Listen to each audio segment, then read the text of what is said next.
You know, we're gonna pop in Mondays. Y'all know we usually go an hour started. All right. I know there's always, we ask the question, or we set the topic. I know that we're gonna go a little deeper into it, but we want to understand first things first. If we wanted, if they wanted their friends, why would they be with us? You know what I mean? Like that's the question. And our first question, we're gonna do something different. We're really not gonna attack the question right off. I want to ask y'all the first thing is what is a friend?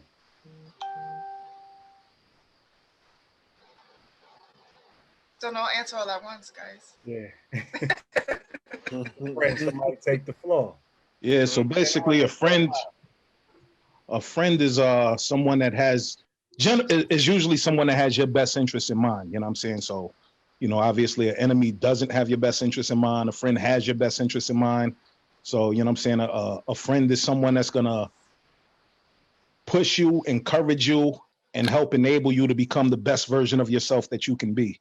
You know what I'm saying? So a friend is for your good and not for your harm. Okay.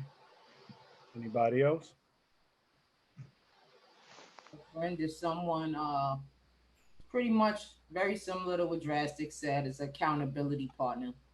Someone who's pushing you to be your greatest self, but that you've chosen for multiple different reasons to be in your space, for the accountability, for the fun, for it's just levels. Like the agreement has many levels. It's not someone like, it's hard for me to explain what it is as much as easy as it is for me to explain what it's not, right? Yeah. So many people call acquaintances friends, and people they've known. Like I've known people since a childhood, but we don't know anything in depth of each other.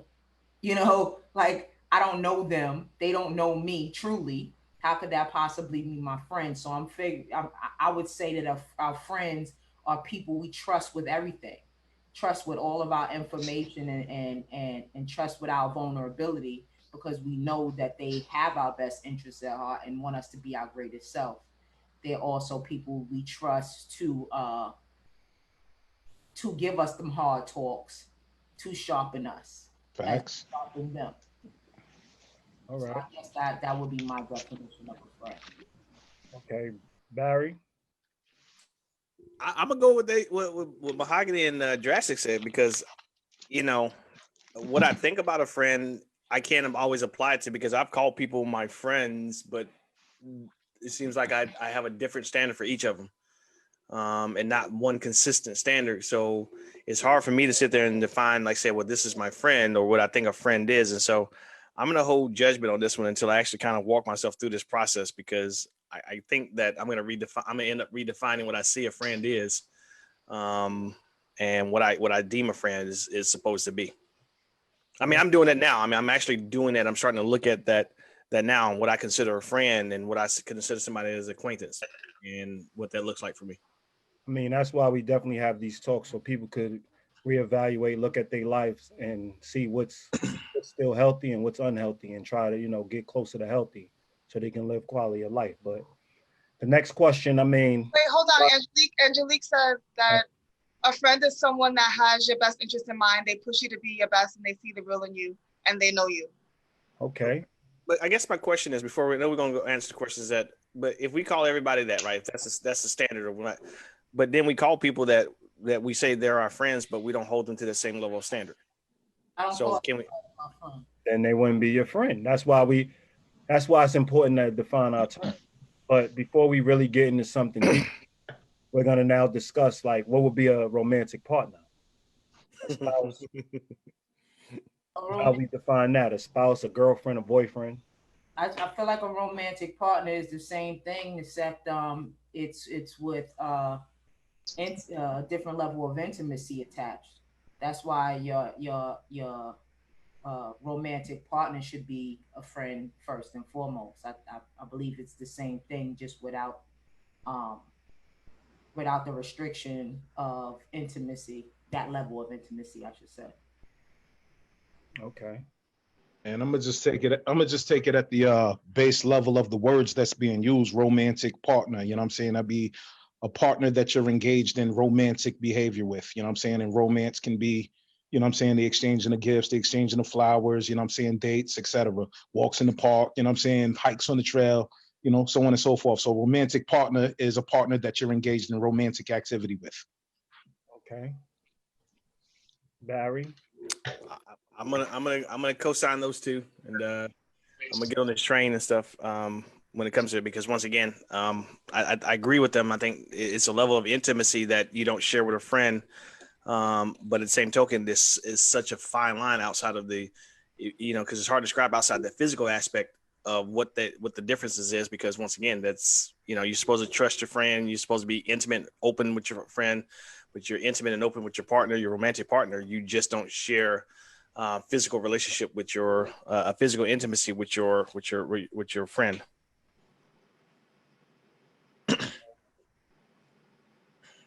Angenique, that's how you pronounce it? Angenique? It's Ajanique. It's Ajani. Ajanique. Yes, We've been it's putting okay. it this whole time. Yeah, welcome. We're just killing It's your name. okay. It's okay. Okay, It's not so okay, but people say we romantic appreciate partner. you correcting us. Yeah, we'll do better. Yes, thank you. I agree. I would agree the same. I think Barry hit the nail right on the head when he said, you know, like with your friends, you typically do the same thing, but there's a level of intimacy that you have with a romantic partner that you don't have with a friend. Um, but your romantic partner should be your friend. So, Facts. yeah. Now you hit a point we're making. I mean, that's a great observation. So Somebody said something in the In the chat. yeah. Somebody did. I saw that one. over here. A friend is so Galaxy Tab 8, is that Levon? Yeah. A friend is someone you trust and who trusts you, tells you the truth even when you don't want to hear it. A romantic partner is your friend with intimacy. Okay. And Lyric J, the one that's, I guess, underneath Mahogany as well. Romantic partner is someone who you've chosen as a safe space where you can be vulnerable confidently. Someone you trust to share your mental, physical, emotional being with. Oh, now okay, that's excellent. That's excellent. So the next question we want to ask everybody is exactly what the topic is. If we're in a romantic partnership and somebody's friends with somebody that they can possibly date, and I'm saying that because, you know, there's so many varieties of ways to date out here, you know, like you can be gay, you can be straight, you can be, you know, transgendered. There's so many ways to date. So based on the fact that you could date a person, but they happen to be your friend, why do we feel so insecure with somebody having a friend having a close relationship with our partner that they can possibly date, but they're not dating, they're dating us? Oh man. I don't know if I understood that question. That's the Will Smith and Tupac question. Okay, so what I'm saying, Jealousy, lack of trust. okay. Hello, godmother. And hello, how you doing? I'm well. How are you? So I'm well too. I mean, I'm trying to clear it up. Because when we write in this question, we wanted to be very mindful. We didn't want to just make it a heterosexual thing, because we have too many people on our platform that has a variety of relationships. So we wanted to make sure we was clear. So if you're gay, you're dating, you're chilling, you're cool with somebody, and obviously it seems to be harder, because if you already grow up around a bunch of women and you like women, then you have a bunch of women friends, your partner can be insecure in multiple ways. Typically, when you're heterosexual, you got a couple of male friends or a couple of female friends. So when that closeness is there, why are people so afraid of allowing that person to flourish and be close to that friend? And why are they so insecure, as if you're gonna now date that person when y'all been friends for I don't know how many years? Like, why are you not secure in your partnership? I think you just answered it. Hmm? Just saying. Sure. You know. Like the insecurity. I mean, when someone's secure, they're not worried about anyone else, especially when someone trusts their judgment, when they know that they chose correctly, they're not expecting their partner to do anything with anyone, whether it be someone that's around closely or someone who's distant. So it's just a matter of that person's trust within their judgment and whether they have, huge insecurity issues. I think the question is probably more or less on sign because it's a societal thing that men and women or just people that aren't in relationships can't be close like that, or the whatever societal norm, and that it is a level of insecurity, but it's also a level of maturity that I think a lot of times we don't express in our relationships.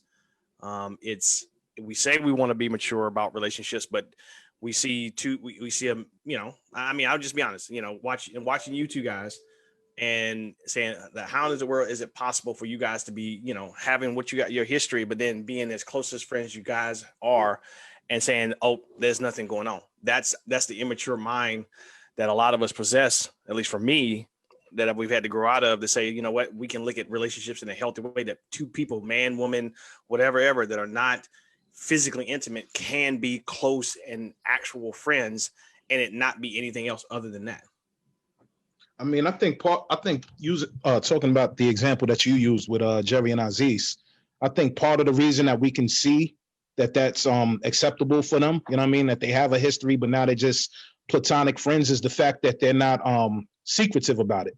You know what I'm saying? They've talked about that openly. So they're transparent about that situation, which makes it easier for them to be, trustworthy and stuff like that. You know what I mean? I think you fall into troubled areas when you find out information like that 7 years later, you know what I'm saying? Something crazy. But, the fact that they put it on front line, like, yeah, we got a history, but we friends. And then, you know what I'm saying? You see the vibes, you see the chemistry and stuff like that. They seem like legit platonic friends, you know what I'm saying? And they put it out there openly. I mean, the thing is too, like, yes, we are transparent and I do lead with that, especially when I meet new men. But that still doesn't take away from a person's insecurity, because they still feel insecure regardless, because they know it, they may admire it, they may think it's the coolest thing ever. And when they're not really feeling me too heavy, it's like, wow, that's really cool that, you're friends with this guy that you dated when you was a teenager and so on and so forth. But the insecurities start to roll in and they want to be like the only man in my life. And that's not what you ever signed up for, because I always put it out there that I'm friends with Aziz, So it's, we talk about this all the time, like everything sounds good, but what's happening in real time? You know what I mean? Like, what's happening when you are feeling this girl who not only has this guy who's a friend, but he's a good looking guy. He is a smart guy. He has all these great attributes. And you're like, yeah, just friends. You know what I mean? Like, it gets to this weird place. So yes, it's good to admire from afar, but when you're in it, a lot of people don't really just see it for what it is. They're looking at, damn, like, how could I really measure up to that? Or how could she look at me the way she's looking at him? You know what I mean? I think it all depends on if a person is moving honorably or dishonorably. You know what I'm saying? A lot of things that you and Aziz have talked about in the past is you're not even going to choose a partner that doesn't seem cohesive, that it doesn't Absolutely. seem like he would blend in with the situation you already have. So any new partner that you engage with or you decide to date, he's got to get along with Aziz anyway. You know what I'm saying? Because that's the foundation of what you got, of the structure that you got going on. So, you know what I'm saying? Again, there's going to be a lot of transparency. There's not going to be a lot of secretiveness, because whoever you bring around is going to be around you and Aziz anyway. But I think you said it, Drastic. It's also not only just the transparency aspects and stuff like that. It's that having the type of people in your life that actually see the positive into it. Because if you really care about somebody, you want somebody, and this is a positive influence, why would you want to push that person out of that person's life and be selfish? Because a lot of people do also look at, like Jerry said, like they look at the relationship like I'm the only person that needs to be there.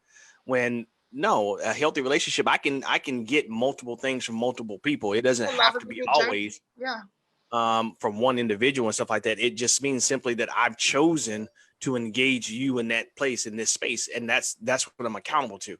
A lot of times people haven't come forth with those honest to God motives about what's really going on. Like, there's a possibility, or what I've seen happen is that someone will be like, this is my option B.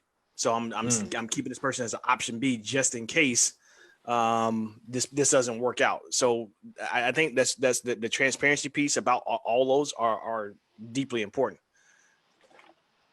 I think also, like you said, Drastic, it has a lot to do with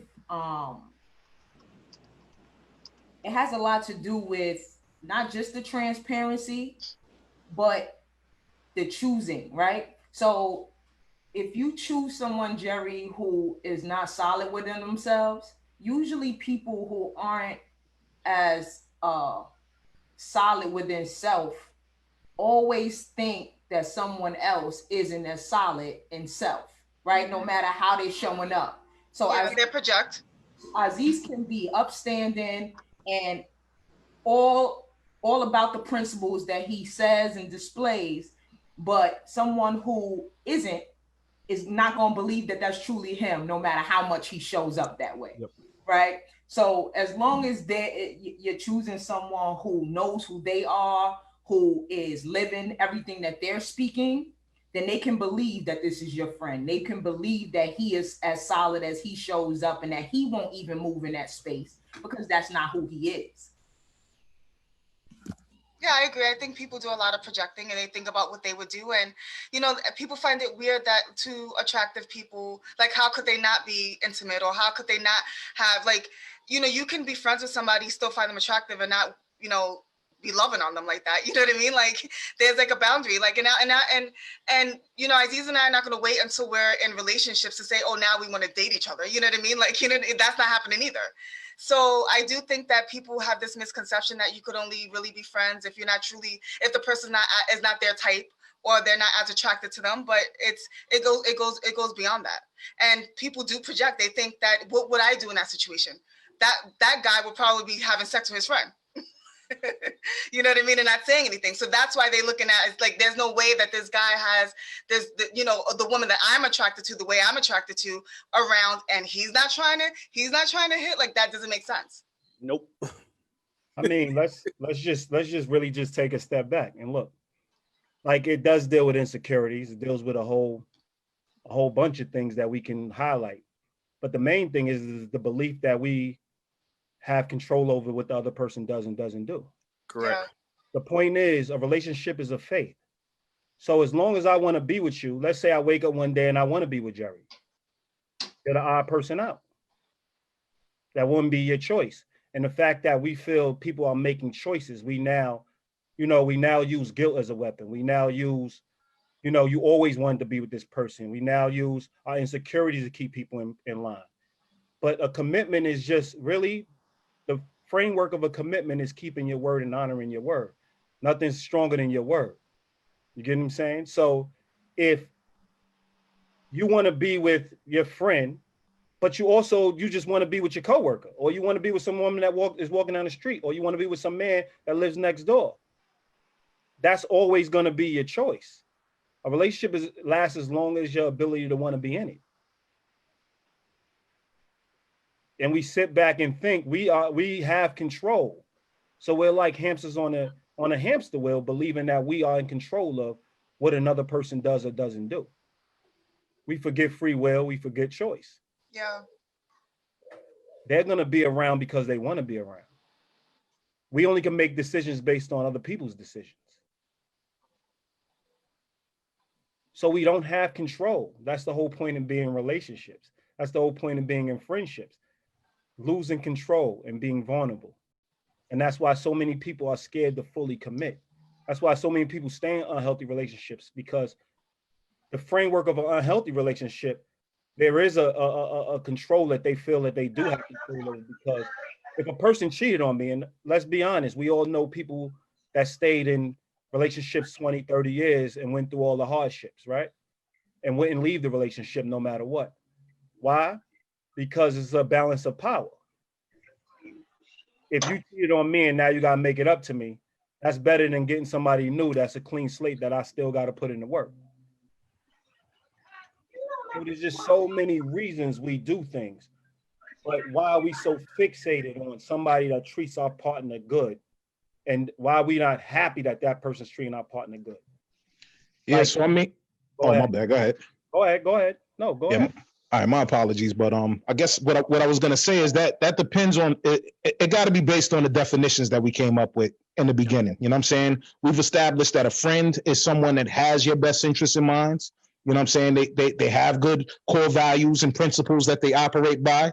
You know what I'm saying? That's not always the case in every situation. Sometimes you have acquaintances that, you know, as Mahogany said, that might pretend to be friends. You understand what I'm saying? So you're dealing with different people. So like when we're talking about the people amongst this group, you know what I'm saying? We got core values, we got principles. So obviously the people that we choose is going to have good core values, good principles. So that needs to be the foundation. You know what I'm saying? Once that's the foundation that you're a good person and you're choosing good people, you know what I'm saying? Now you're establishing, all right, if they already got a friendship with another good quality person, there's no reason to be insecure. You know what I'm saying? You have faith and trust in, you know what I'm saying, in that person being who they've projected themselves to be, and the people that they chose, you know what I'm saying, is a reflection of who they are. You know what I'm saying? In most cases, I mean, you can't, you know, just like you said, you can't, you got no control of what people do or don't do. You know what I'm saying? But as far as I'm concerned, like, you know what I'm saying, like, you trust a person freely.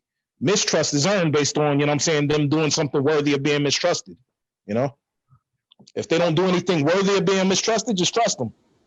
I agree with you, Drastic. Well, also that's why during the process of getting to know people, I pay attention to who they interact with, who they bring in the cipher. You know what I mean? Because that will tell me a lot about, you know, where they're at in their journey as far as acknowledging, you know, the real from the fake as well. I need to be able to trust your judgment the same way you're going to be able to trust my judgment.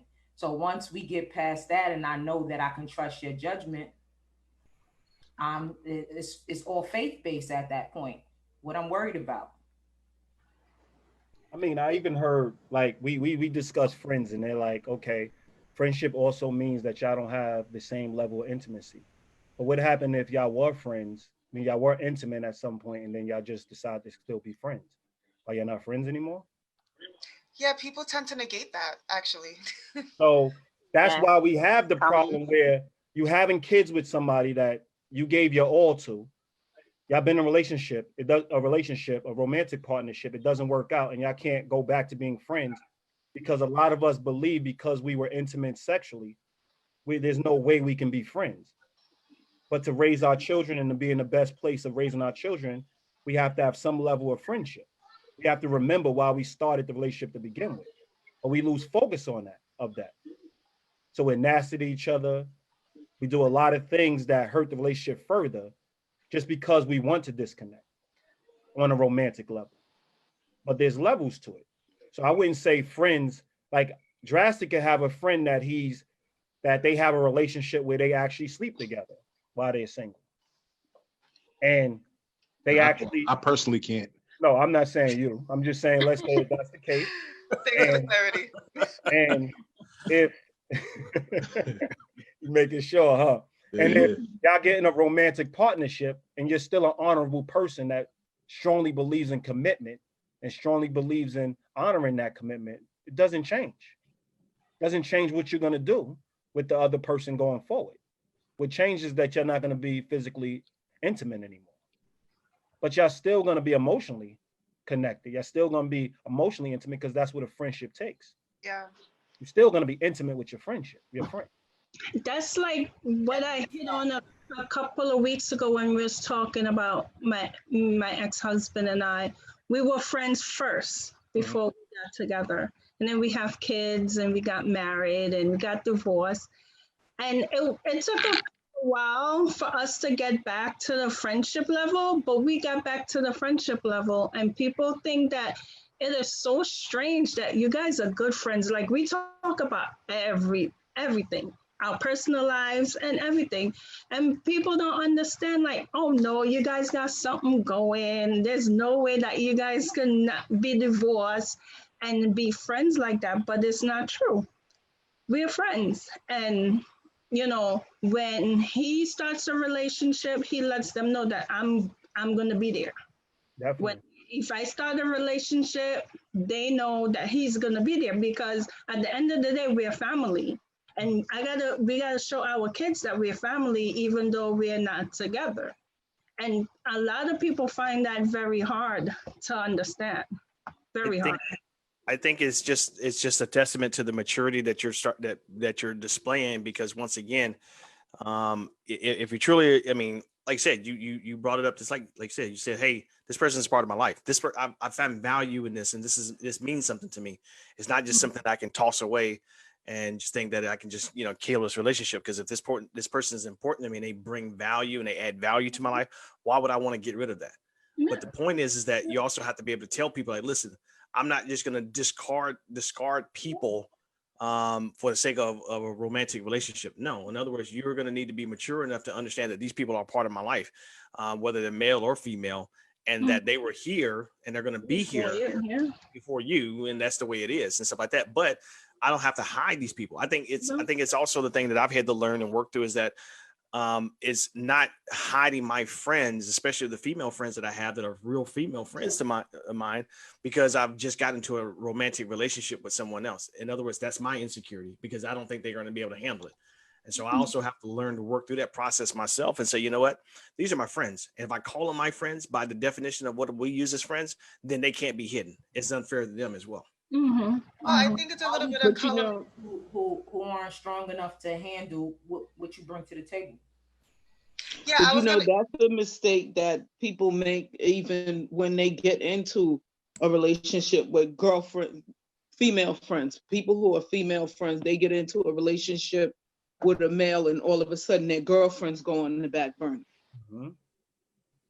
So it's the same thing. So if you're going to be in a relationship, then everybody needs to be in there, because now then the girlfriends are back when things aren't working out, when it should be that everybody is there together, meeting each other, learning each other. So in all of these relationships, everybody should be introduced to each other. And I'm not saying, no, you don't spend your time with your significant other or somebody that you're trying to get to know, but then you still have to keep your other relationships in your life as well. You don't throw your children out because you've seen somebody else. So you have to find a balance. And I think to answer the question about why people get upset or it's an emotional thing, somebody could be lacking and they see the attention that you spend with your friend, but they want to be at that point too. And they don't realize that they're not at that point because this relationship is just starting. You all are still getting to know each other, where I know my friend and we have our back and forth, but I know that this person has my back and they know I have their back, or we can talk about things and we're, as you would say, like-minded. We have the same goals and the same values, where you're not there yet. And so since that person is not there, then their insecurities, like was said earlier, their insecurities rise up. And now, but they want to instantly be in that place where your friend is. And that's not going to happen. That took years for you all to develop. And if you're developing a different type of relationship, then the person should know, well, it's going to take time, and take the emotional stuff out of the equation. And not saying that you can't be emotional, but logic has to come in at that point. That's definite. I mean, I heard everybody say insecurity. How everybody said if they was there before the relationship started, why are they not there when the relationship exists? But when we take a step back and look at what's being promoted on a regular basis, is your friend should understand. Yeah. That's what I hear all the time. Like, your friend should understand you got a new man. Your friend should understand. Like, they always telling a friend they should understand. what I always hear is that's not insecurity. It's an entitlement. It's like, it's not insecurity. Like, that's a person of the opposite sex. You need to really be focused on, you really need to be focused on the person that you're trying to build a partnership with. And your friends should understand. That has nothing to do with the insecurity. Your friends should just understand. It's an entitlement that person should have. Go ahead, Christine. So that's what you think? I want to turn. It's such a lively group tonight. I love it. Is that what you think? I will say this is something I've been able to navigate pretty darn well. This last relationship, it didn't come up much because of COVID and isolation and stuff. But I have a lot of male friends that I love dearly. I manage those relationships. I'm very honest about the relationships. I tell my partner who's coming in, what the story is. And I'm transparent as well. I have friends that I have had sex with in the past that we decided to take a different course, and we don't go there. I've had friends where nothing has happened. But because I feel secure, I can lead that relationship in that way. I answer all the questions, all the things, and we all get to hang out together. Sometimes we get to hang out apart, but I don't ever make it like weird. You know what I mean? So my partner, it's like, it's nobody that you can't be around. I want them to meet you. I want you guys to have your own friendship if it clicks, and really fostering those relationships to kind of deal with that part. So in my most recent past relationship, some things that happen, I don't care if a guy has friends, female or male. In fact, I encourage it. I love when men have friends, especially female. Because they usually have someone to bat stuff around with, right? Like getting a female perspective that they trust. And I really like that. Like, I don't want you just talking to men because men are going to tell you the same thing men are going to tell you. But I love my guy friends because they give me a different perspective, the same way that I love my girlfriends that give me, you know, that I can collaborate with or we can share the same. But when it's not done in a transparent manner, I think that that's a big deal. I think that boundaries are a big deal. And I think that really being honest about the history is a big deal too. So if we're really talking about insecurity, insecurity is just kind of fear of the unknown. I'm only insecure when I don't feel like I have the information that I need to feel secure. I'm only insecure when I have questions that aren't being answered. I'm insecure when it's happening behind my back, or that you didn't tell me about this best friend that you had, and then we're together for 6 months and all of a sudden you're texting every day and it's like, well, who the heck is this? Oh, well, it's my best friend from high school and you can't get mad. Like, but wait a minute, I wanted to know that a long time ago. So now it feels awkward. Now I feel like I'm in a position, you're in a position, and that even on a subtle level, when trust is broken, trust is broken. I don't care how big or small it is. It only takes a tiny bit of, I love the seed of doubt. All it takes is a seed of doubt for things to start to conspire. And we all have vivid imaginations, but we've all had real life experience too. So nobody wants to be the fool. Nobody wants to be the one that's getting played. And at the same time, you want to trust as much as you can while acknowledging that, people aren't always honest. They're not always going to tell you the truth. They're not always going to state intentions. So I do think that for some people, it's really difficult to navigate. I think I do it well, but I've had complications at times too, because it's a little bit on the fragile side for a lot of people, I think. In the scenario you just described, wouldn't it be, it's not the person that's the insecurity, it's the dishonesty. So the main focus is why do we project onto the person? Like, why we make it about the person? Why do we make it about the friend or the girlfriend he was texting from high school or the friend he was texting from high school? It's Why do really we make it about them? It should really be about the fact that it was lack of transparency. Oh, absolutely. Yeah, that's the issue. So it's not the person, it's the action. It's the action. That way, right? And so the person becomes the focus only because they're kind of who's got spotlighted, right? So it's like now you're focusing on the person because that's the easiest thing to do. And then later you go, what's the underlying issue here? I don't think you were being transparent. So now I trust you less. Definitely. But what happens is a lot of people, and correct me if I'm wrong, because, obviously I'm weird when we was just talking about how, like, Amali was just saying how she's close with her husband and that's weird. But guess what's weird? Exceptional. Exceptional is weird. People aren't used to exceptional. So when you do exceptional things and when you ask everybody else to do exceptional things, you get put and clumped in this category that you're asking something that is unbelievable. You're asking something that can't be realistic or it's not reality, even though you do it every day.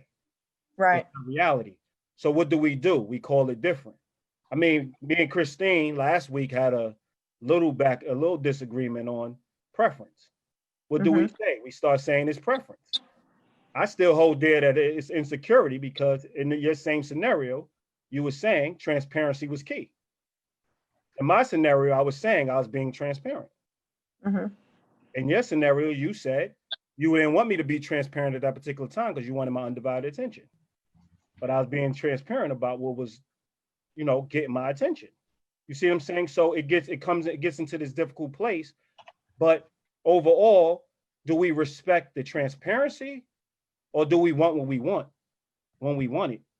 And that's where the insecurity comes in, because I think there are two almost separate issues. One is friendship. So the friends I came with and having male best friends or female best friends in Elle's case. And then the other one is when we're out in public and you're like, that girl's butt's cute. And it's like, well, did we really need to say that? Like, it's not that I would care if you were transparent. I there's maybe like, for me, it's like, again, I'm going to stick to the preference because I'm like, I already know if I know you that you think her butt's cute and I know that you are distracted and it's probably going to piss me off and you're probably going to know that too because I want all your attention. So there would be that kind of that tension issue and we could be transparent maybe 5 minutes later when we leave the restaurant. But you can't always control when somebody's going to be honest. Yeah, you can't control when you want somebody to be honest. It's like you say, like insecurity comes from the fear of the unknown, right? So now he thinks homegirl's butt is cute. Like now you can move on from that. But I agree. You go away wondering. I do agree with that. Yeah. But I mean, in the scenario, the reason I brought it up is because in the scenario we was talking about how you shouldn't lose focus that your partner's your friend. Right. Yeah. You should never lose focus of that. So if you're with your girlfriends and a guy that walks by is attractive, whether y'all talking about whatever y'all was talking about, one of the friends might, because it's fast paced. So you have to get it out at that particular time. So the friend's gonna say, wow, he's gorgeous, right? And y'all might focus on that for a little while and then go back to your discussion. A male that's trying to connect with you and he puts the friendship first, he's gonna have that same discussion with you. And that's when it becomes difficult. So that's what we're saying. What part of who we are is grounded in our principles, and what part of who we are is trying to control the narrative at all times. Most of us in relationships, I take it back. Some of us in relationships are always trying to control the narrative and trying to control the other person. And someone told me a long time ago, he said, relationships don't have safety nets. They are what they are. And the truth of the matter is that people another person in the relationship on the other side of the relationship gets to make a choice. They get to make a choice every single day, whether they want to or not. And you can't control that person. You just have to put their faith in that person is going to show up and be accountable every day that they say they're going to show up and be accountable. And that's all you can ever expect. And no matter what insecurities or things that you project, if anything, the more you project on them and the more stuff like that, it's going to guarantee that it's going to take that relationship apart. I think if anything, that the takeaway I've already just gotten is that if we can ever learn that, number one, stop trying to control people, but number two is that, listen, my friends are my friends and they're no threat to you because I'm going to hold fast to my word regardless of that. Me and her had a relationship in the past. We decided as adults, and that's the other piece, is that we're adults, not children, and we're not driven by our own passions that, we're talking to each other at 10 o'clock at night and I'm talking about that. No, we're just talking because we're friends. That we decided that we were better as friends, but I'm in a relationship with you romantically. You have that attention because that's a choice I'm making. I'm an adult, live with that. And I want to say the opposite side, if she's got male friends, that's what I have. She said that's what it is. That's what it is. Anything else is just a lot of energy and time that's wasted over trying to wonder if they're going to do something when they can do whatever they want to do. I just want to just clear something up. The funny thing is, it's the opposite. Kids do better with being friends with the opposite sex than adults do. That's fair. Yeah. Adults act like wisdom, like they're wild. Taboo, yeah. That's right. Friendship is exactly like when you look at your kids, that's how it's supposed to be. You see them just hanging out with a male friend playing video games and it's nothing more. we call them just ignorant. They don't know no better. No, how about they're pure and they understand their intentions? Mm-hmm. I think that goes into what Christine was talking about. Like the reason why kids are able to interact like that is because they have certain, Christine talked about boundaries and she also talked about transparency. You know what I'm saying? That like that's mandated with children. Children got bedtimes. Children got times that they can't talk on the phone and stuff like that. You know what I mean? So if a boy and a girl is playing video games together, at some point you got to go home. At some point you got to go to your room. At some point you're not allowed to talk on the phone. So this is where, as adults, you know what I'm saying, the way that you can minimize the insecurities is to make sure that those boundaries are respected and that transparency is apparent. You know what I'm saying? So like Aziz and if Jerry was to get married, you know what I'm saying, and she got a husband now, it wouldn't be wise for Aziz to call Jerry 3 o'clock in the morning like, yo, I can't sleep. What you doing? You know what I mean? Even though it might be innocent, her husband might not feel the same way about that. You know what I'm saying? Like, yeah, it is a feeling, and the thing is that it's boundaries. It's not even boundaries. It's your partner needs to know what your priorities are, and they need to know that Aziz is a priority. So if he's calling me at 3 o'clock in the morning, it's not to ruffle any feathers. It's because he really needs something from me. So I know that if I'm with my man or my husband in the bed and he's calling me, it's for something, and I'm gonna pick up. The same way I'm not calling his phone at 4 o'clock in the morning just because I can't sleep, and maybe I can't sleep because I have so much on my mind, and he's a person in my life who's gonna help me offset that. You know what I mean? And that's okay because he is a friend. So I do think that when you are dating people, they need to know the priorities in your life, and they are priority, but it's like 1A, 1B, 1C, 1D. You know what I mean? And Aziz will be in the 1 tier. So again, I think that, you know, if you believe that the guy in my life has a malicious intent, and maybe Aziz does. Maybe he's like, you know what, Jerry often got married and, you know, I'm just going to F up her life. But that's still on me. It has nothing to do with Aziz. It's on me to even allow that to go down. It's my responsibility to my man to make sure that Aziz doesn't, you know, throw a monkey wrench in my relationship. That's on me. Not, oh, let's hate Aziz, let's eliminate Aziz. It's really me not making decisions and putting Aziz in his place for trying to be a homewrecker. Yeah, he might not even be trying to be a homewrecker, you know what I'm saying?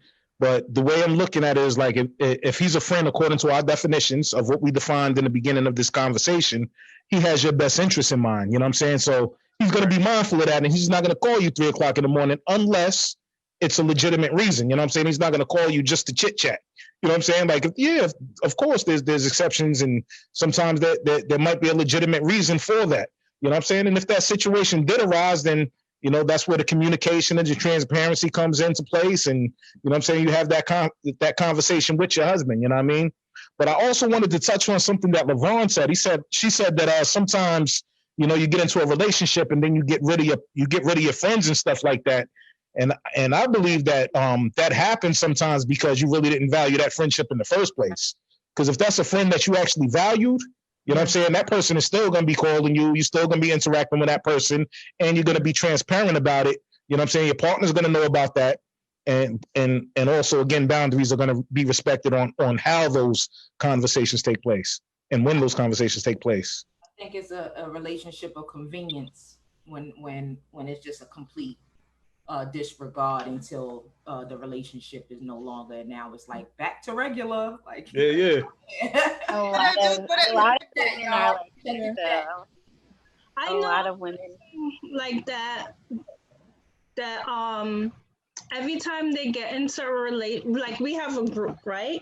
So every time they get into a relationship, we don't see them. We make plans to go out, they don't show up. We try to do a girls' weekend. She say, oh, I don't feel well. I can't make it because something happened. But then she's at the person that she's in a relationship with house. But every time she's finished with that relationship, she's back. Oh, let's do a girls' trip. Let's go here. Let's go there. Let's go to dinner. And then when we're saying, nah, we don't want to, she gets mad.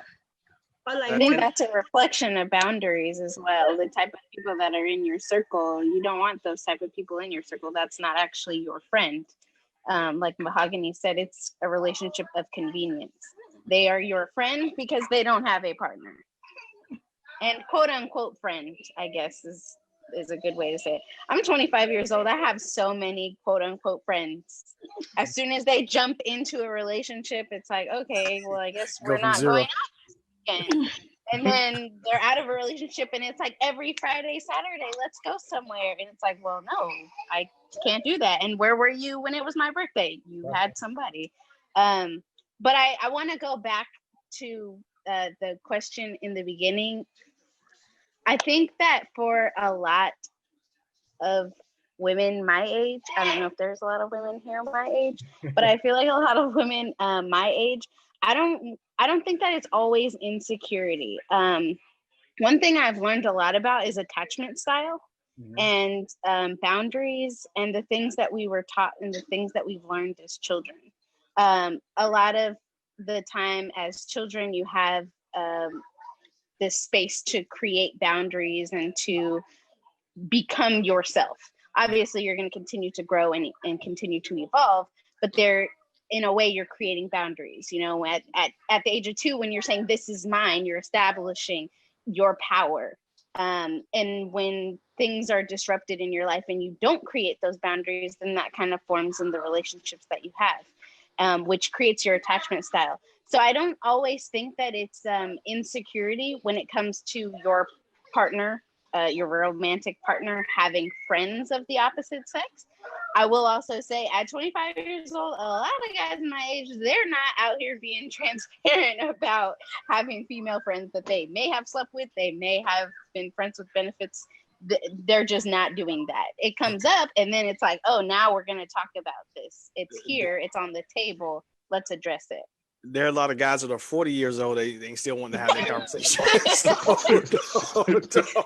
It ain't no age on this. It's a guy thing. It's a guy thing. So I'm gonna say it like this. So I can't. I'm not gonna speak for nobody else. I'm gonna speak for girls, women.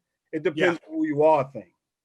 I'm gonna speak for Barry. I can only speak for very transparent male. You tend to run into a lot of females who aren't as transparent. Correct. That you're playing clue. Exactly. There's levels. And then if you run into women that are very transparent, there's a lot of men that can't really deal with that level of transparency. So that's why you find the people that you find based on, like you said, surround yourself with the right people. If your transparency is a core value, don't forfeit it for nobody. Anytime somebody's not transparent, you got to reevaluate the relationship. But I just want to address a clear understanding. When we're talking about insecurities, we're talking about the fact that both people are being transparent. And if somebody's lying to you, it's beyond it's beyond the insecurity. Yes. They're lying to you. So then that's an abuse of power, because you have the power by you having their trust, you having their faith, and you're abusing that power. That's a big difference. But we're talking about two people that know that this person's their friend, they're on up and up, and you're more worried about the friend than you are your own relationship. That's always insecurity. Yes. Because they're being transparent, they're doing their part. You can look in the mirror and say, I'm doing my part, because all you can do. Wake up every day, look in the mirror, say, I'm doing my part. And you're waiting for somebody else to meet you in the middle by doing their part. I think what you just said is kind of that's kind of an epiphany, because you said it's power. Because I can't say most. I'm sorry. A lot of people want to enter a relationship and don't want to retain some level of power or control. Oh yeah, that's what Lyric J is saying on the side. She said the questions I don't know if you're a male or female. Sorry, I apologize about that. And you have a whole lot to say, so you should be on this panel. But I'm gonna read it. The question becomes, it's a book. But the question becomes, and we love the interaction, so it's not funny. But next time you should hop on over. But anyway, the question becomes, do you want to be right in control, or do you want to be happy? 9 out of 10 times you can't be both. Trust people to do exactly what they're going to do and spend less time stressing about it. 80% of the time we think ourselves into a negative space, sometimes with nothing at all even happening, to provoke but we created these scenarios in our minds, and we give them life and we give them power. So I'm kind of like ad-libbing right here. So a lot of negative thoughts come from personal bad habits and shiesty past and all this other stuff. But yeah, you have to be consistent, and you have to know that there'll be less room for doubt if you actually was consistent. So that's what she said in a nutshell. And she basically, or he said, your job, if your home life is constantly has you late, early, leaving early, calling out, and vice versa, neither will your partner. So you said your job won't have faith in your ability to do your job. Oh, sorry. Yeah, exactly. If you're inconsistent, then nobody's really going to believe you. So your track record means everything in a nutshell. Right. But I also think that, I think to the point and stuff like that is that you also have to, your motive in going to a relationship can't be about trying to control somebody else, and your motives can't be about trying to retain your level of power. Transparency, failure to be transparent is a breach of trust, and not only a breach of trust, but it's an act of, I want to say it's like almost like you're trying to abuse a person. No, because you're trying to abuse that person while retaining information. That's what people do when they don't want to keep people in the dark, is because they want to retain some level of power over them, to deal with their own self insecurities about where they are as far as the relationship. Yeah. I also think that transparency is almost, at least on this journey that I've been on, the way I used to look at transparency has less to do about just telling everybody about what it is. It's about just being free to be whoever I am be. Yeah. Stop worrying about I really had started worrying about, like, at least for me, I was really concerned about my past as far as just being a divorced dad and what I went through in my divorce and how it all shook out and some of the stuff that came along with it. And I really felt like that was a detriment, when really the more I've really gotten into understanding what real transparency looks like, it's almost become a power. Because once again, now guess what? I don't have to worry about that. Listen, nobody can tell my story better than I can. And nobody can communicate I'm not going to give you an option to think anything else other than what I've just said. This is what it is. And you can take that take it or leave it however you want to. But guess what? I'm not going to spend a lot of energy and time trying to create a narrative or anything else. I'm going to tell you what the narrative is, which is, this is who I am. And I'm empowered, and I'm empowered by that, because guess what? If that's not your cake, if that's not your cup of tea, then guess what? You can keep it moving. Absolutely. But I'm not going to spend a lot of energy trying to make myself into anything else and validate my own values, trying to convince you to stay. Absolutely, absolutely. Transparency and vulnerability are superpowers. For sure. They are. But I think we were talking about people's insecurities. And a lot of times when people aren't being transparent themselves and they know they hiding stuff, that's when they start reacting to their own stuff and projecting it on you. Definitely. I mean, even when you're not as confident as the people around you, even when you don't feel as confident as your partner, sometimes you look around and you're like, maybe he should be with this person, his friend, over me, because his friend is a better suit than she's better suited for him, or he's better suited for her. Like, there's so much. But I ain't gonna never look at myself like that. Sorry. Huh? Nobody could be better suited for somebody than me. Yeah, I don't think that thought has crossed your mind before about somebody. No, who, me? Or Aziz, the one, because I agree with you. I don't think I've ever thought that way. Like, how does somebody even think that way? Okay, but like, I want y'all to pause. Like, this is one thing we always talk, like, we really have discussions with our builders, right? We always come in and we think we know. So we say, I never thought that way. But we asked the question about what's a friend, and everybody paused and really had to think about it. And you've been living in friendships your whole life. Yeah. Why is that not something that just comes out? All of us are mindful of where things come from. We're not mindful of where it's at. That's why we do the job we do, to bring the unconscious to your conscious, so that you can navigate through your relationships better. So yeah, you might have not never thought that, but you've been insecure before, and not everybody done unpacked why they was insecure. Why was I insecure at this particular time? All they know is they was insecure. So I'm not saying that that's the reason. Maybe you never did think that. But no, I'm not saying that just to dwell on that somebody else is better suited. Yeah, there may have been, well, what about this person is attracting? Why is he attracted to whatever it is? Now, I've thought like that, but But just to say, well, they're better than I am, no, I'm not But going to that's do not. But that. that's not what They you're may saying. have. Wait, hold on, Aziz. But you're not saying that the person's better. You're just saying that the person is better suited. So it's not a slight at me.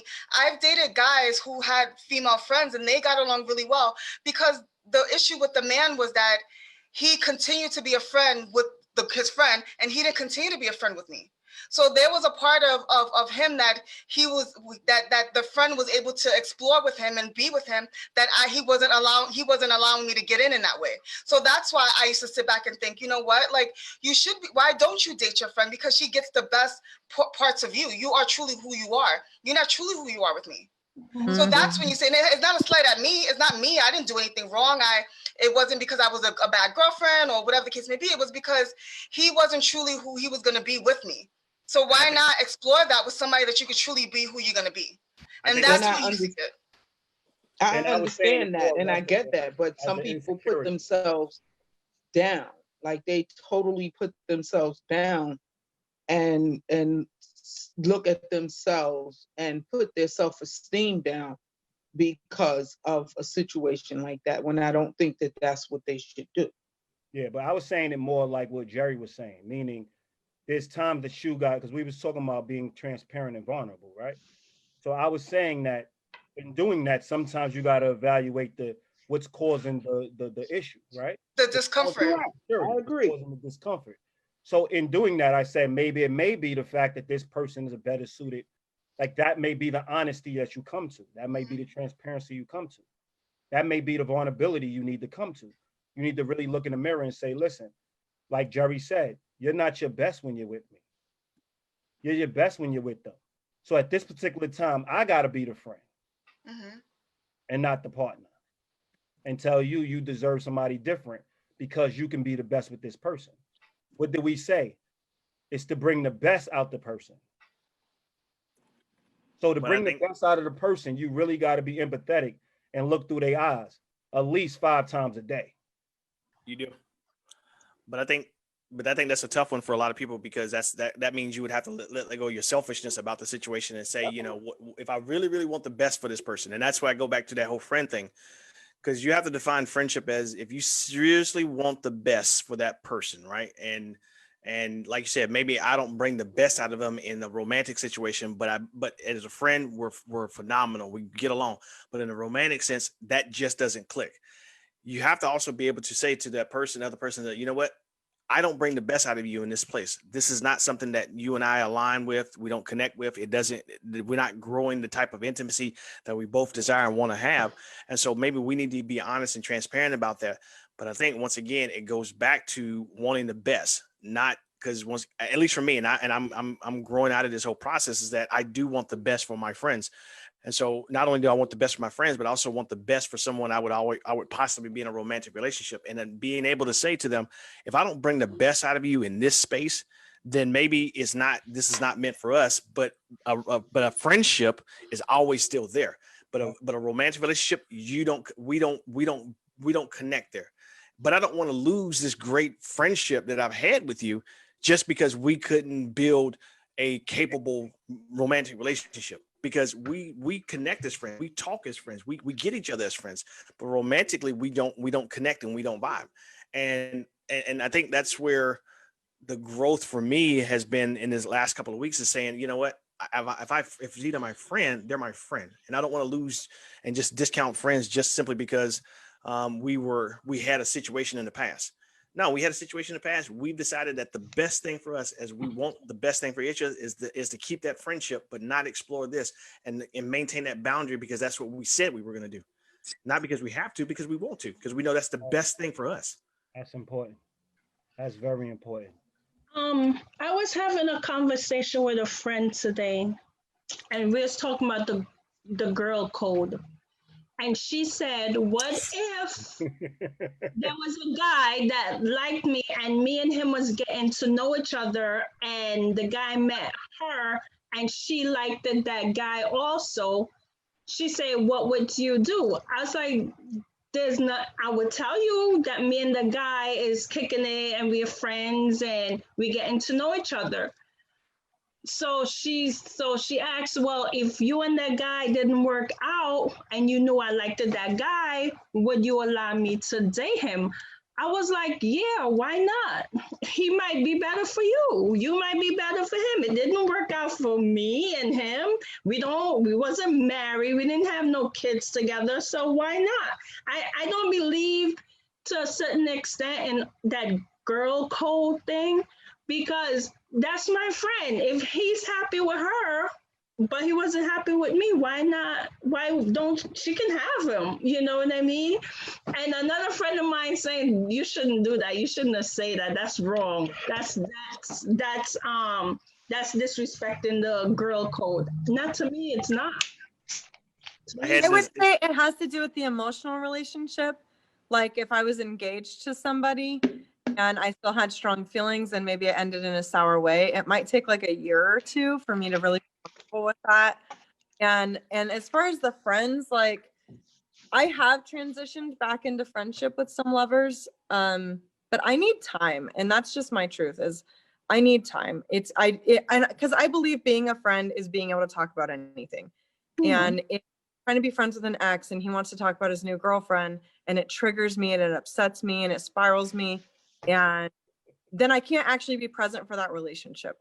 We can't actually be friends. We can be acquaintances, as you guys, we can have activities, but when we can't talk about the real stuff, those aren't friends. So I know for me, I'm learning that friendship is a later down the road thing after kind of my heart's healed and the new, those feelings aren't so fresh. And even with my girlfriends, like, yeah, if I wasn't really that interested or we dated a couple times and it was now me and my girlfriends do that.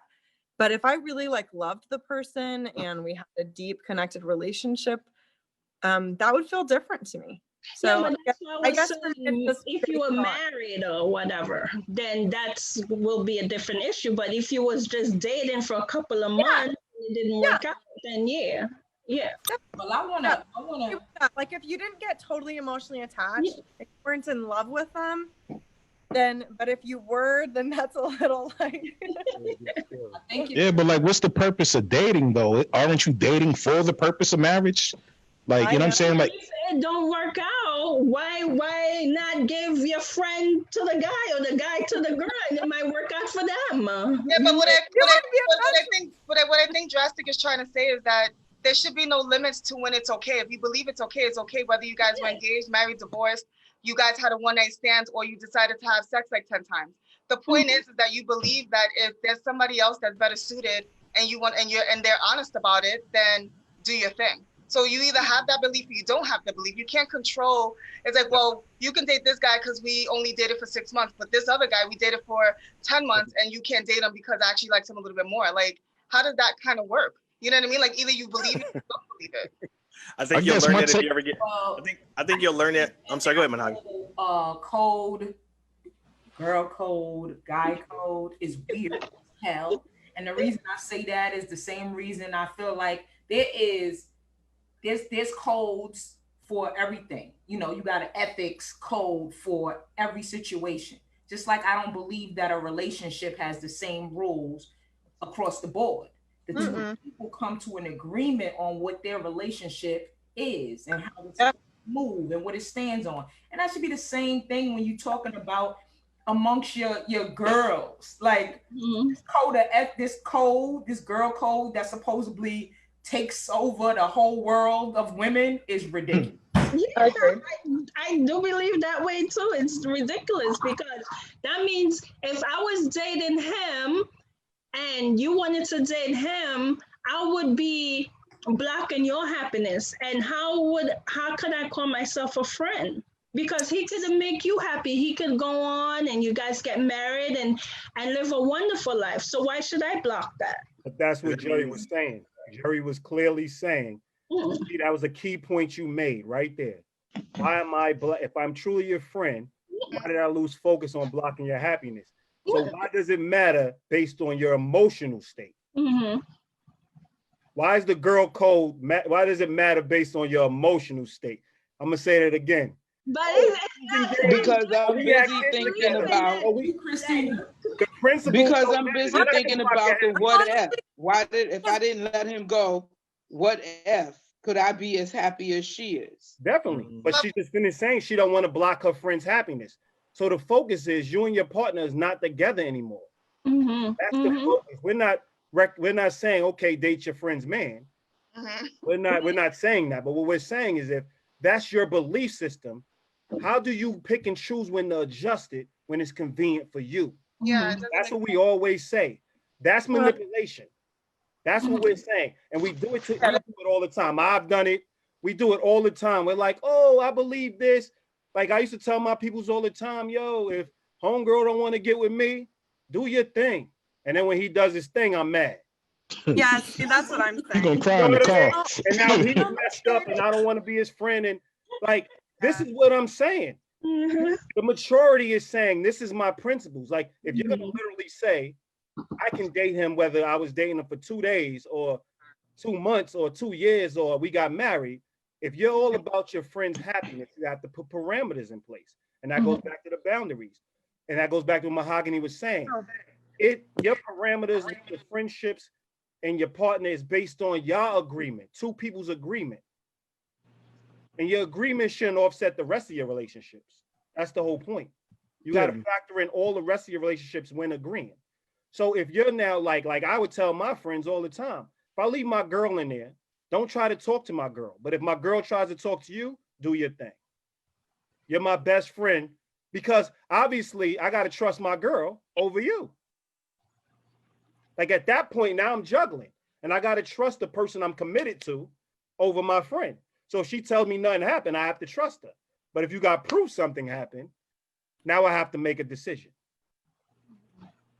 And you saved me. I'm hurt in the beginning, but you saved me a long line of stress.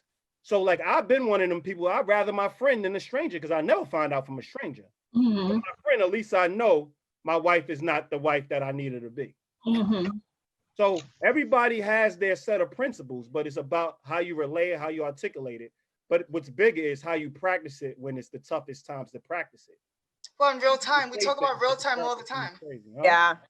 It's really like, you know, when we're thinking from a logical place and we are in that same place, things all sound good. We could talk hypotheticals. We can say, you know, if this was a situation, then this is how I would react. But it's really what you're doing in real time.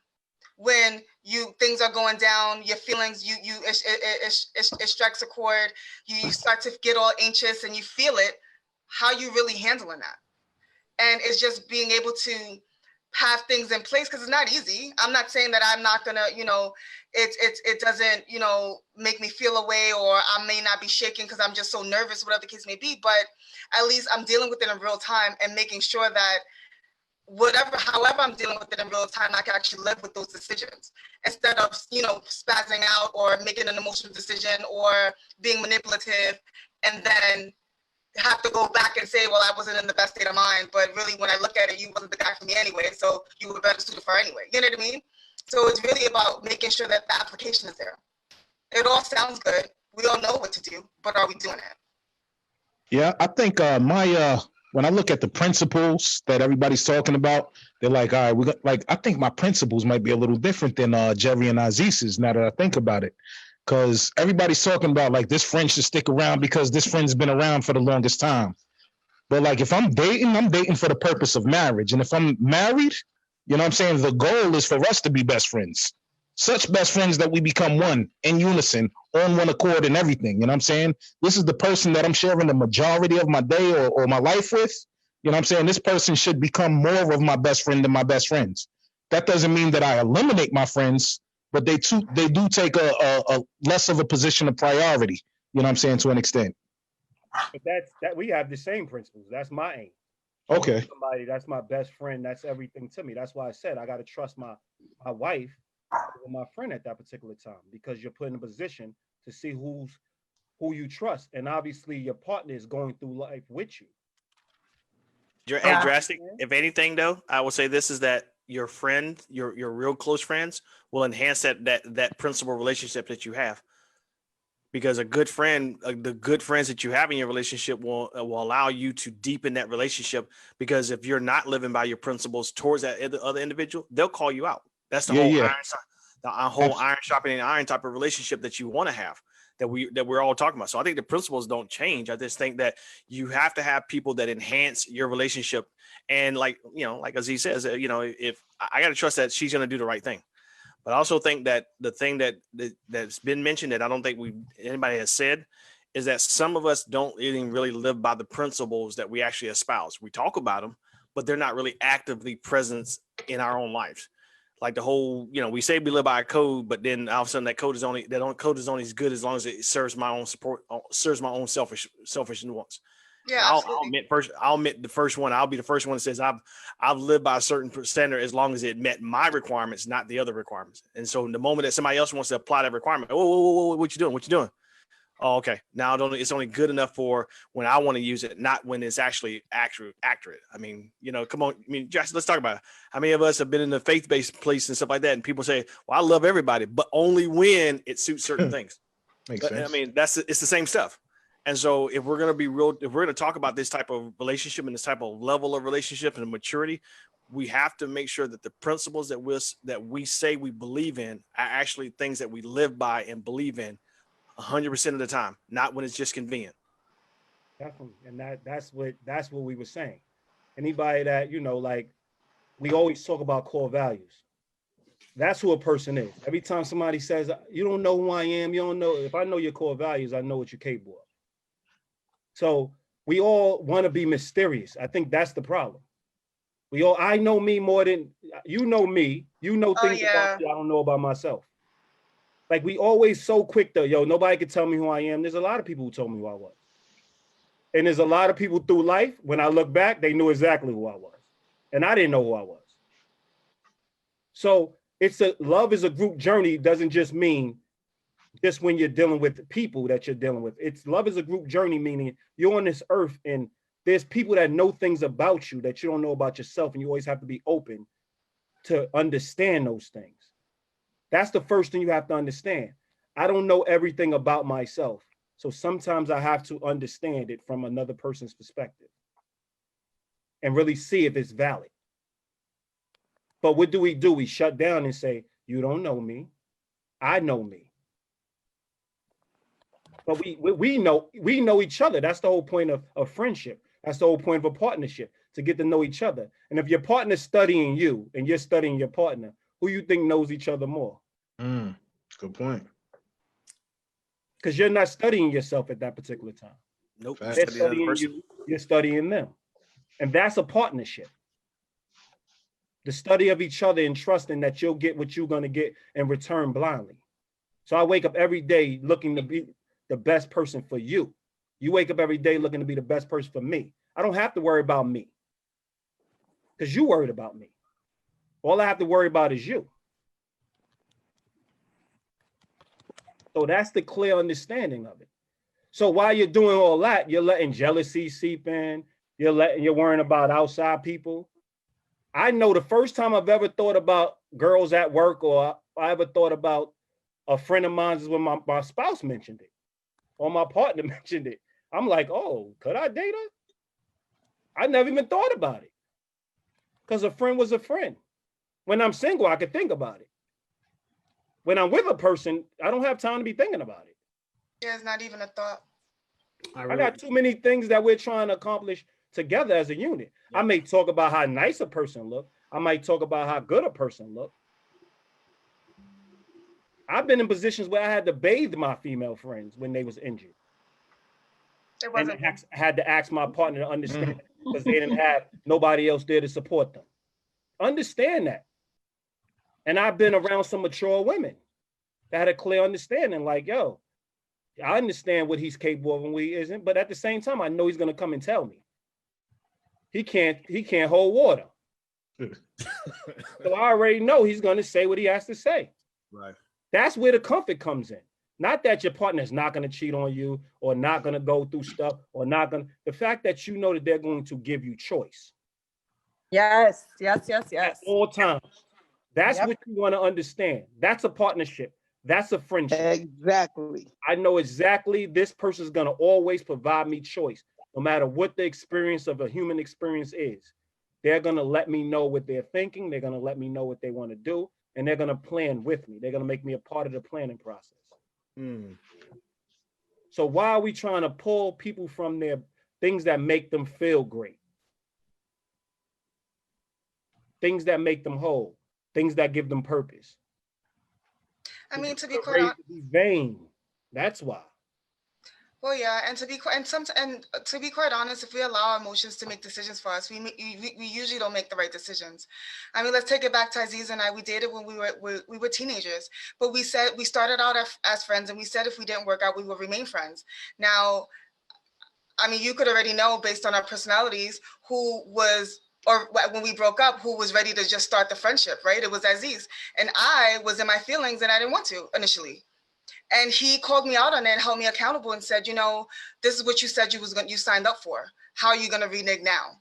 And I had to power through it, and I had to like figure it out, and I had to put my feelings to the side to work on what I said I truly wanted. And look where we are now. You know, so if I let my emotions dictate my actions, we wouldn't even be here. But because I not only was I held accountable, but I actually did what I said I was going to do.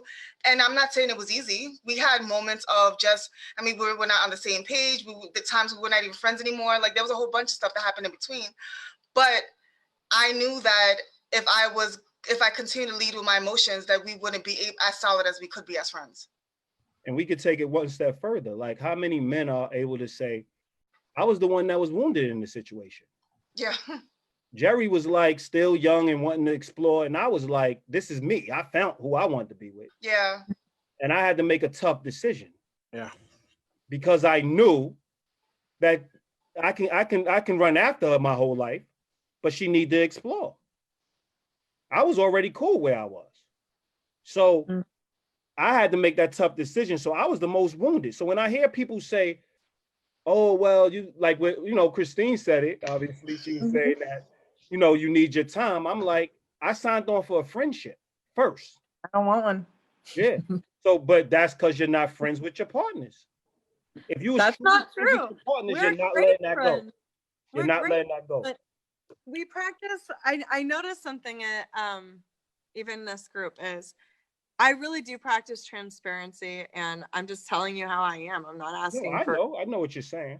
So like in this situation, we just had to I had to block him, and it's a really bad situation now because it wasn't ugly. It was very sweet, but then you blocked him. I'm not going to heal from this with constant communication and him saying he loves me every day and I'm spending all this time together. We're not actually capable of friendship right now. And I just think that sometimes you have to be honest with that too. Like, I love that you guys powered through that. I don't know that there's enough there for us really to be friends after, I think we did what we came to do, and it's timed out. I don't know that there's a lifelong friendship in there. I definitely know that if I can't handle hearing about him dating, then I can't actually be his friend because he has to edit himself. And if he said the same thing, he said he's not really sure how he'd feel about that, but he's sure it would hurt. I'm sorry, go ahead, Christine. Yeah, I will say this. I think everybody's, if you sign up for Be a Friend, and I think everybody's had their share of heartbreaks, and we can all attest to that. When you started talking, I thought about the situation I had where I changed my whole career in the military to go be with someone on the West Coast. That's a hard thing to do, especially to make change your whole career. And I think within a couple of weeks we broke up, and it hurt. It really hurt. I mean, because I had changed my whole life to just follow this person and everything else. And I started realizing that, when she came back into my life and we started really being friends, I'm so excited about seeing her and her beautiful son that she has, and hearing about the process. I'm excited more about our relationship now than I was about the romantic relationship. Yeah. Because I really realized that we were friends, and that she has been a consistent friend, regardless of whether I've gone through or not, but she's been a friend. And when you find true friends, you don't want to let them go. And yes, it is tough to power through, but the ultimate understanding is that I want to see you happy. And if seeing you if I can't make you happy, I have to let go of my selfish desire that I was the only one that can do that, and say, you know what, whatever it takes to see you happy, that's what I want. That's my biggest desire. Even in going into a romantic situation, if I can't bring the level of happiness and bring the best out of you in this situation, I'd rather you see you with someone else that brings that level out of you than other. And that's just something that I've had to grow through. Yeah, and I agree. Like, I'll get there. I've had friends that I've dated that we're really good friends now because we crossed that off the list. We have a good understanding. But it does actually take me a minute. Like, and I have to take that minute. If I don't take that minute, then yeah, absolutely, my emotions will get a hold. They'll run the show, and I know that about myself. So, and he probably knows that too, right? Because he observed me all this time. So it's more for me about just being honest with yourself. You can have principles all day. You can do all this, and I believe in what you guys are doing. I do, and I also believe I have to bring who I am with me. I have to know that I'm not capable right now because I'm raw, I'm wounded, and I do want him to be happy. And that's also one of the reasons why I have to exit, give our space. And maybe in the future, we might want a friendship. But today, we just ended a romantic relationship. We were only romantic relationship. We weren't friends for years or anything. That's what I was saying. The friendship, the romantic relationship wasn't bridged through friendship. That's all I was saying. Yeah. If it was truly bridged through friendship, you would need the time, you would feel the time, but at the same time, you would know the friendship is there. Right? Yeah. That's all I was saying. I wasn't saying that, like, because I'm not friends with all my exes, you know what I mean? Like, so I gotta understand, but the reality was, if we're being real with ourselves, we weren't friends. Yeah. I didn't go in that relationship friends first. But when I decided to now practice that, I've been friends with everybody after that, though, because I was friends first. And I wouldn't really honor a commitment or make it a commitment until we could actually be friends. And so I felt comfortable talking about friend stuff. I can talk to them. I can bring them out with my male friends. I'm the guy whose girlfriend is always with him. Yeah. You know what I mean? Like, come on, she's coming too. We had a back there. Why your girl got to always be there? Speak freely. Because it's my friend. Yeah. I love that. I don't hide nothing. She don't hide nothing. I still can go out and dance and flirt and do all the things I'm doing. She still can go out and dance and have a good time. And then we understand, because it's a clear understanding that we want to be in a relationship, not we have to be. Right. So if there was somebody better, we would be there. But we know that this is the best person suited for us. So we're not looking. We still can have a good time. We still can know that, okay, I'm pushing 40. I still got to look good. You know what I mean? I still got to get my ego stroked. I still, we still understand that about one another. She wants to hear she's beautiful from other people. We still understand that. But at the end of the day, that's where maturity comes. You living through your principles. And your emotions are dictated by your principles. We're all emotional creatures. It's just becoming emotionally intelligent is when your emotions are dictated by your principles. When you can, when you're not super activated, raw. And That's definitely. I mean, I understand where you're at 100%. Like, what you're doing right now is what you have to do. Like, that's what you have to do for your process at this point. But we would just hope going forward, you'll build the friendship first. Yeah. Into the romantic partnership. Yeah, and I have done that actually. And I was best friends with this guy. We dated for 6 months. It was a total disaster because we just realized we fumbled that way. We are so back to best friends there. We checked it off the list, and we're both so grateful we came back to each other in that way. So I believe in that, but I don't think that's in every situation.